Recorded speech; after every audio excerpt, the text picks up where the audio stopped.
शोभा अखंड नारायणगावची.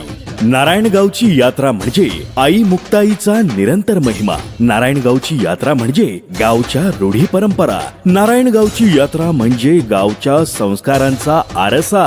नारायणगावची यात्रा म्हणजे उत्सवाच्या जल्लोषाचा वारसा.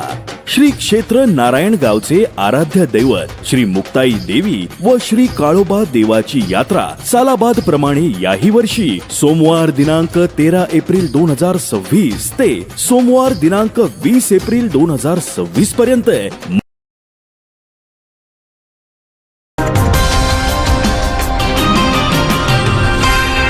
संध्या लाईव्ह, आवाज महाराष्ट्राचा. नमस्कार, मी सुद्धा संध्या लाईव्ह मध्ये आपल्या सगळ्यांचं स्वागत. देवांश लखन पाथरकर काटेवाडी गावचा तिसरी इयत्तेमध्ये शिकणाऱ्या मुलाने आज रोहित पवार आणि राजेंद्र पवार यांच्या समोर हे भाषण केले. काटेवाडी गावात सुनेत्रा पवार यांच्या पोटनिवडणुकीच्या प्रचाराच्या निमित्ताने हे भाषण केलंय. त्याची चर्चा झाली आहे. संध्या लाईव्ह साठी प्रतिनिधी कृष्णमूर्ती जगताप, बारामती.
अजितदादा पवार होय. सकाळी 6 वाजता कामाची सुरुवात केली. रात्री 1-1:30 वाजता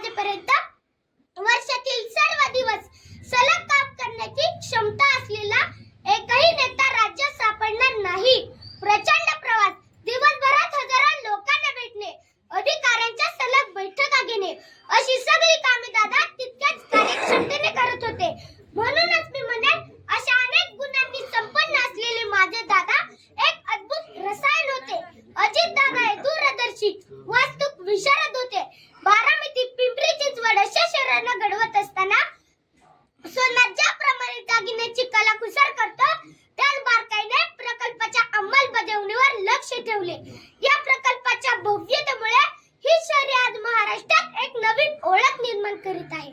अचूकता, कलाकुसर आणि गुणवत्ता यांचा मेळ साधत दादाने एखाद्या वास्तुक विशारदप्रमाणे ही शहरी घडवली आहे.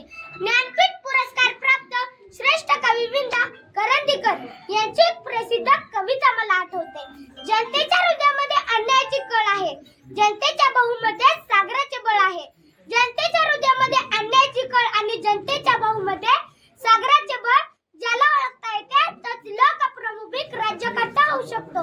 राज्यकर्त्याचे हे गुण लक्षण ज्याला यथार्थपणे लागू पडते असे राजकारणातील एक नाव म्हणजे श्री अजितदादा पवार. महाराष्ट्राचे माजी मुख्यमंत्री वसंतदादा नाईक यांच्या नंतर महाराष्ट्राच्या राजकारणात दादा म्हणून मिरवण्याचा मान मिळाला तो फक्त अजितदादांनाच. आपला स्पष्ट वक्तव्यपणा आणि सडेतोड वक्तृत्वाने महाराष्ट्राला हलविणारे दादा कडे आदर्श म्हणून पाहतो. म्हणूनच अजितदादा यांच्या बाबतीत म्हणावे लागेल, you can love him, hate him, but you can't ignore him. तुमच्यासारख्या आणि माझ्यासारख्या असंख्य व्यक्तींचा आदरवड असलेल्या दादांना माझ्या शब्द रूपातील श्रद्धांजली मी पुढील काव्यात व्यक्त करतो. हिमालयही थरथर कापतो जेव्हा सह्याद्री उभी राहते, वादळांनाही थांबावे लागते जेव्हा सिंह चालू लागतो. जेव्हा नेतृत्व दादांकडे येते तेव्हा महाराष्ट्र सुद्धा वेगाने दौडू लागतो. महाराष्ट्र सुद्धा वेगाने दौडू लागतो. जाता जाता एवढेच म्हणेन, बलशाली व महाराष्ट्र नवा, अजितदादांचा मुख्यमंत्री व्हावा. या माझ्या स्वप्नप्रमाणे महाराष्ट्रातील दादांवर प्रेम करणाऱ्या तमाम चाहत्यांच्या मनातील अर्धवट राहिलेले स्वप्न मनाशी कवटाळून तुम्हा सर्वांचा निरोप घेतो. जय हिंद, जय भारत, धन्यवाद. ताज्या आणि महत्त्वपूर्ण बातम्या पाहण्यासाठी आजच आमच्या संध्या लाईव्ह न्यूज चॅनलला यूट्यूबवर सबस्क्राईब करा आणि बेल आयकॉन प्रेस करा.